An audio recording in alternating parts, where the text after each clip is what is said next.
오늘 본문의 말씀은 예수님께서 귀신 들린 사람을 깨끗하게 하신 그 사건입니다. 우리가 너무나도 잘 알고 있는 사건이죠. 예수님께서 배로 갈릴리를 건너서 갈릴리 동편에 있는 거라사라는 곳에 도착하셨습니다. 이곳은 그 당시에 데가볼리라고 불렸던 곳입니다. 사실 이곳은 가나안 정복 당시 여호수아에게 므낫세 반지파가 받은 땅이었습니다. 그런데 북이스라엘 왕국이 멸망한 이후에 이곳은 잃어버린 땅, 잊혀진 땅, 이방의 땅이 되고 말았습니다. 그래서 예수님 당시에는 이곳이 더 이상 블레셋의 므낫세 반지파의 땅이라고 불리지 않고 데카폴리스, 데가볼리라는 땅으로 불리게 되었습니다. 데카폴리스, 데카라는 말이 헬라 말로 숫자 10을 의미합니다. 그리고 폴리스는 도시, 성읍 이렇게 불리거든요. 그러면 이 데카폴리스, 데가볼리는 어떤 의미겠습니까? 10개의 성읍, 10개의 도시라는 뜻입니다. 지금 앞에 보이는 지도에서 보이듯이 빨간 점들이 혹시 보이십니까? 이 빨간 점들이 데카폴리스의 도시 이름들입니다. 그래서 굉장히 많이 있고요. 특별히 갈릴리 동쪽에 빨간 점이 하나 보이실 것입니다. 히포라고 되어 있는데 그곳도 데카폴리스 중에 하나이죠. 바로 그 위가 거라사입니다. 이곳에 예수님께서 도착하신 것이죠. 이 지역 자체를 데가볼리라고 불리는 이 그리스 말로 왜 데가볼리라고 불렸을까라고 생각해 보면 알렉산더 대왕 때 이 도시들이 전부 항복을 했습니다. 그래서 이 알렉산더의 식민 통치를 받게 되었습니다. 그래서 이 도시가 데가볼리라고 불리게 된 것이죠. 우리나라도 일제강점기 시대 때 식민 통치를 받으면서 일본 사람들이 많이 들어와서 살았지 않습니까? 마찬가지로 이 데가볼리 지역도 그리스, 헬라의 통치를 받으면서 그리스 사람들이 많이 넘어와서 살았습니다. 그리고 이미 그 이전에도 이방 사람들이 많이 들어와 살았기 때문에 이곳은 이방 문화가 자리 잡고 있었습니다. 그리스 사람들이 왔으니 당연히 무엇이 들어왔겠습니까? 그리스 신들이 들어왔죠. 그래서 이 지역에는 그리스의 신전들이 무수히 많았고요. 또 수많은 그리스 신들을 위해서 제사가 드려졌던 곳입니다. 뿐만 아니라 그 당시에 인근에 인접해 있던 이방 신들도 함께 많이 숭배되고 있었습니다. 그리스 신전에서는 당연히 유대인들이 싫어하는 돼지를 잡아서 제사를 지냈습니다. 그런데 데카폴리스니 수많은 도시들이 많이 그리스 신들을 위해서 제사를 드렸으니 이 제사를 위해서 드릴 돼지를 치는 곳이 필요했겠죠. 그래서 이 돼지들이 많이 길러지는 곳이 바로 이 거라사 지방이었습니다. 그리고 이 거라사 지방은 지형 자체가 석회암으로 많이 이루어졌습니다. 그래서 그 석회암을 굴룹해서 그곳을 무덤으로 많이 삼았습니다. 유대인의 입장에서 보면 그 땅은 자신들이 부정하게 여기는 돼지들이 많이 길러지는 곳, 그리고 부정한 시체를 담는 무덤이 많이 있는 곳이었기 때문에 이들과 섞여 사는 것을 굉장히 싫어했습니다. 그래서 오히려 그들과 멀리 떨어져 살기 위해서 갈릴리 북쪽에서 많이 살고 있었죠. 그런데 이 지역에 예수님께서 오셨습니다. 영적으로 보면 굉장히 부정한 곳, 그리고 죽음의 땅인 이곳에 예수님께서 일부러 복음 들고 찾아오셨습니다. 예수님께서 이 거라사 지역에 막 도착해서 배에서 내리고 있을 때 무덤 안에서 한 귀신 들린 사람이 급하게 달려왔습니다. 그리고 나서 예수님 앞에 소리를 지르죠. 성경은 이 귀신 들린 사람의 상태에 대해서 이렇게 설명합니다. 오늘 본문 앞에 나오는 4절 말씀에 이는 여러 번 고랑과 쇠사슬에 매었어도 쇠사슬을 끊고 고랑을 깨뜨렸음이로라. 그리하여 아무도 그를 제어할 힘이 없는지라 라고 말하고 있습니다. 아무도 그를 제어할 수 있는 힘이 없었던 이유는 그 안에 있었던 귀신이 군대, 레기온이었기 때문입니다. 여러분, 레기온이란 말은 6,000명으로 이루어진 로마 보병 군단을 일컫는 말이었습니다. 그 당시 숫자를 넘어서 로마 군대라는 이름만 들어도 그 당시는 무적을 나타내는 말이었습니다. 그러니 6천 명이나 되는 이 엄청난 보병 군단이라고 말했을 때 그 힘은 아무도 말릴 수 없는 강력한 힘을 나타내는 것이죠. 그래서 이렇게 강력한 힘을 가지고 있으니 아무도 그 귀신 들린 사람을 제어할 수 없었던 것입니다. 예수님께서 이 귀신을 굴복한 이후에 이 귀신이 거의 2천마리나 되는 돼지의 떼에 들어가게 해달라고 예수님 앞에 간청하죠. 그래서 그 돼지의 떼에 들어간 다음 그 2천마리나 되는 그 돼지의 떼를 비탈로 몰아서 그 갈릴리 바다에 다 빠져 몰살하게 됩니다. 이 모습은 제 아무리 로마 군단보다도 막강한 힘을 가지고 있는 사단의 권세라고 할지라도 하나님 앞에서, 예수님 앞에서는 하나도 남김없이 다 패배하고 몰락할 것이다 라는 것을 단적으로 보여주는 사건이었습니다. 그런데 이렇게 놀라운 예수님의 능력을 지켜본 사람들, 그리고 똑같은 사건을 경험한 사람들이었지만 어떤 사람은요, 예수님 앞에 떠나달라고 간구했습니다. 또 어떤 사람은 예수님과 함께 있고 싶다고 간구했습니다. 만일 여러분들께서 그 자리에 계시다면 예수님 앞에 어떻게 간구하시겠습니까? 네, 그렇죠. 우리는 다 예수님과 함께 있고 싶다고 간구할 것입니다. 그렇다면 예수님과 함께 있는 사람은 어떤 사람인지 우리가 함께 살펴보면서 은혜 나누는 시간 되기를 바랍니다. 첫 번째로 예수님과 함께 있는 사람은 예수님을 따르는 사람입니다. 예수님을 믿는 사람이라면 다 예수님과 함께하고 싶고 또 예수님과 동행하고 싶은 마음이 있지 않겠습니까? 예수님께 고침받은 이 거라사의 광인도 정신을 차린 이후에 예수님 앞에 제일 먼저 한 말이 예수님과 함께 있기를 간구한 것이었습니다. 예수님과 함께한 사람은 참 많았죠. 그래서 예수님께는 그 주변에는 사람들이 항상 많이 있었습니다. 그 수많은 사람들을 크게 예수님을 따르는 사람과 예수님을 찾는 사람, 이렇게 두 부류로 구분할 수 있을 것입니다.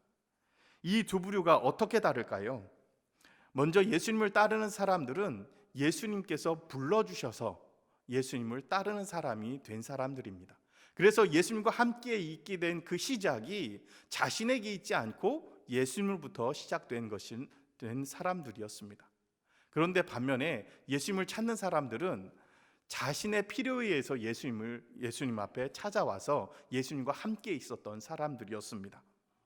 이 예수님이 가지고 계신 이 병 고치는 능력들, 그리고 귀신을 쫓아내는 그 예수님의 능력들을 바라보고 자신의 문제도 좀 해결을 받기 위해서 예수님 앞에 나온 사람들입니다. 그렇게 예수님과 함께 있던 사람들이었죠. 그래서 예수님과 함께 있는 그 시작이 예수님 때문이 아니라 자신 때문에 시작된 것이었습니다. 또 예수님을 따르는 사람들은 예수님과 그 부르신 뜻에 중심되어 살아가는 사람들이었습니다. 그들에게 있어서 예수님은 자신의 삶의 주인이셨습니다. 그래서 어떻게 하면 이 부르신 자의 뜻에 따라서 살까라고 생각하는 사람들이 바로 예수님을 따르는 사람들이었죠. 이런 사람들이 자신의 옛사람을 벗어버리고 하나님의 나라를 위하여, 하나님의 뜻을 위하여 새 사람으로 살아갈 수 있는 용기를 얻게 되는 사람들입니다. 반면에 예수님을 찾는 사람들은 여전히 자신과 자신의 필요에 의해서 예수님을 찾습니다. 이들의 관심은 늘 예수님께서 자신의 필요를 어떻게 채워주시는가에 관심이 있습니다. 그래서 자신을 주님의 세계로 맡기는 것이 아니라 주님께서 자신의 세계에 들어오셔서 내 자신이 가지고 있는 문제들을 해결해 주시고 내 삶을 좀 더 풍요롭게 윤택해 주시는 것에 관심이 있었습니다. 그래서 이 사람들에게는 예수님이 자신의 삶을 더 도와주는 그저 손님에 불과할 뿐이었습니다. 그렇다면 오늘 예수님 앞에 치유를 받은 이 사람은 예수님 앞에 함께 있고 싶다라고 간구했을 때 어떤 마음이었을까요? 예수님을 따르고 싶은 마음이었을까요? 아니면 예수님을 찾고 싶은 마음이었을까요? 여러분은 어떻게 생각하십니까? 네, 저는 이 본문을 묵상하면서 이 예수님 앞에 치유받은 사람이 예수님을 찾고 있었다라고 생각합니다. 오늘 본문 19절 말씀 첫 부분을 보면 이렇게 기록되어 있습니다. 허락하지 아니하시고. 이 치유받은 사람이 예수님 앞에 제일 먼저 정신을 차린 다음에 예수님과 함께 있기를 간구했죠. 그런데 예수님은 곧바로 허락하지 않으셨습니다. 왜 그러셨을까요? 그것은 그의 마음속에 예수님을 따르고자 하는 그 마음보다는 예수님을 찾고자 하는 마음이 더 많이 있지 않았을까라는 생각입니다. 마치 변화산상에서 베드로가 올라가서 예수님께서 영광 중에 계시는 것을 보시고 나서 이곳이 좋사오매, 이곳에서 초막셋을 지어놓고 여기서 살았으면 좋겠습니다 말했던 베드로의 마음과 같은 그 마음이 이 치유받은 사람에게 있지 않았을까라는 것이죠. 근데 예수님은 변화산산에서 그 영광 중에 계셨을 때 그곳에서 머물러 계시지 않으시고 그 산을 내려와 일상성으로 들어오셨습니다. 이것처럼 예수님도 이 거라사의 광인에게 자신을 따르는 것을 허락하지 않으셨습니다. 우리가 주님 앞에 기도할 때 우리의 기도가 정말 예수님을 따르는 기도인지 아니면 예수님을 찾는 기도인지 우리의 기도도 다시 한번 점검해 볼 필요가 있을 것입니다. 예수님과 함께 있는 사람은 예수님을 손님으로 여기면서 예수님을 찾는 사람이 아니라 예수님을 주인으로 모시고 예수님을 따르는 사람입니다. 오늘 이 자리에 계신 모든 성도님들이 예수님을 찾는 사람이 아니라 예수님을 마음속에 주인으로 모시고 다 주님을 따르는 사람 되시기를 간절히 바랍니다. 두 번째로 예수님과 함께 있는 사람은 예수님을 알리는 사람입니다. 이 치유받은 사람이 예수님과 함께 있기를 간구했을 때 예수님께서 거절하신 이유에 대해서 곧바로 이렇게 말씀하고 있습니다. 우리 19절 말씀 다시 한번 보도록 하겠습니다.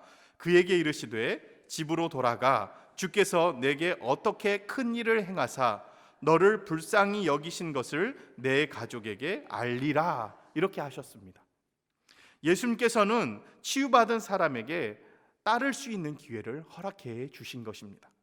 보통 예수님께서 병을 치유해 주시거나 귀신을 쫓아내신 이후에는 아무에게도 알리지 마라, 잠잠하라, 이렇게 명령을 하셨습니다. 그런데 오늘 본문에서는 아주 다르게, 색다르게 이 사람에게, 치유받는 사람에게 집으로 돌아가서 어찌 이런 일이 일어났는지 알려주어라, 이렇게 말씀하셨습니다. 왜 그러셨을까요? 그것은 이 사람을 가족의 품에 돌려보내 주신 것입니다. 귀신에게 붙잡혀서 사로잡혔을 때 이 사람은 그 집에 가족과 함께 살 수 없었습니다. 그래서 무덤 속에 거하면서 또 돌로 자신의 몸을 상해하면서 소리를 지르면서 그렇게 살 수밖에 없었습니다. 그랬던 사람이 예수님을 만나서 고침을 받았고 이제 다시금 집으로 돌아갈 수 있었던 것이죠. 그래서 예수님께서는 내 가족에게 알리라 라고 이렇게 말씀해 주셨던 것입니다. 예수님은 악한 영으로 인해서 깨어진 가정들, 그리고 상처 입은 가정들을 회복시켜 주십니다. 이것이 바로 막힌 담을 허무시는 예수님의 마음이셨고 예수님의 사역이셨습니다. 예수님께서 치유받은 사람을 돌려보신 두 번째 이유도 있습니다. 그것은 거라사 사람들이 예수님의 이 놀라운 사건을 보고 나서 이곳에서 떠나주시기를 간청했기 때문이었습니다. 더 이상 그곳에서 예수님은 복음을 전할 수 없으셨습니다. 그래서 예수님은 이 치유받은 사람을 복음을 위해서 그곳에 파송한 것입니다. 우리는 이 말씀을 들으면서 아니 어떻게 선교 훈련도 받지 않은 사람을 어떻게 선교사로 그 지역에 파송할 수 있을까라고 생각도 하실 수 있을 것입니다. 하지만 예수님께서 이 치유받은 사람을 우리가 생각하고 있는 선교사의 모습으로 파송한 것이 아니라 치유받은 당사자의 모습으로서 그 복음의 증인으로서 그곳에 보내신 것입니다. 유대인들은 거라사 사람들을 꺼렸습니다. 거라사 사람들도 유대인을 꺼렸습니다.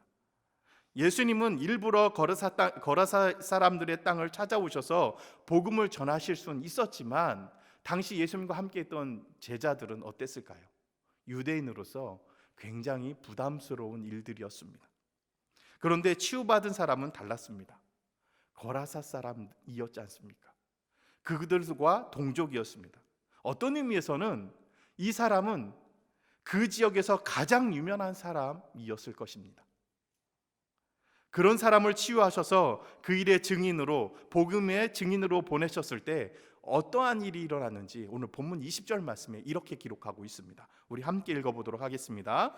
그가 가서 예수께서 자기에게 어떻게 큰 일을 행하셨는지를 데가볼리에 전파하니 모든 사람이 놀랍게 여겼더라. 비록 치유받은 사람이 예수님의 제자들처럼 예수님과 동고동락은 하지 못했어도 예수님께서 자신에게 어떤 일을 했는지 전하고 다녔습니다. 자기 자신의 가족에게만 전하는 것이 아니라 오늘 본문에 뭐라고 말하고 있습니까? 데가볼리 지역에 다 전하고 다녔답니다. 얼마나 열심히 전하고 다녔는지 거기서 소식을 들은 사람이 다 놀랬다고 얘기하죠. 이렇게 예수님에 대해서 전하고 다니는 사람이 바로 예수님의 제자입니다. 이런 사람이 예수님과 함께 있는 사람이라고 말씀하고 계십니다. 저는 오늘 본문 말씀을 묵상하면서 예수는 좋아하지만 크리스천은 싫다라고 말한 간디의 말이 생각이 났습니다. 왜 이런 말을 했을까? 혹시 예수를 따르는 크리스천은 별로 없고 예수를 찾는 크리스천들이 많아서 이런 말을 한 것 아닐까라는 생각을 해보게 되었습니다. 거라사 광인은 예수님을 만난 뒤에 예수님을 찾는 사람이 아니라 예수님을 따르는 사람이 되었습니다. 예수님을 따르는 사람이 예수님과 함께 있는 사람이고 진정한 크리스천일 것입니다. 우리도 예수님을 찾는 단계에 머물러 있는 사람들이 아니라 예수님을 주인으로 모시고 예수님을 따르는 진정한 그리스도인이 되시길 간절히 부탁드립니다. 기도하겠습니다. 세상 끝날까지 우리와 함께 하시겠다고 약속하신 주님, 우리들의 만족과 유익을 위해서 주님을 찾는 사람들이 아니라 예수 그리스도를 구주로 모시고 주님을 따르는 사람 되게 하여 주시옵소서. 그래서 언제나 주님과 함께 있고 주님과 날마다 동행하는 그리스도인의 삶을 살아가도록 우리를 이끌어 주시옵소서. 예수님의 이름으로 기도드리옵나이다. 아멘.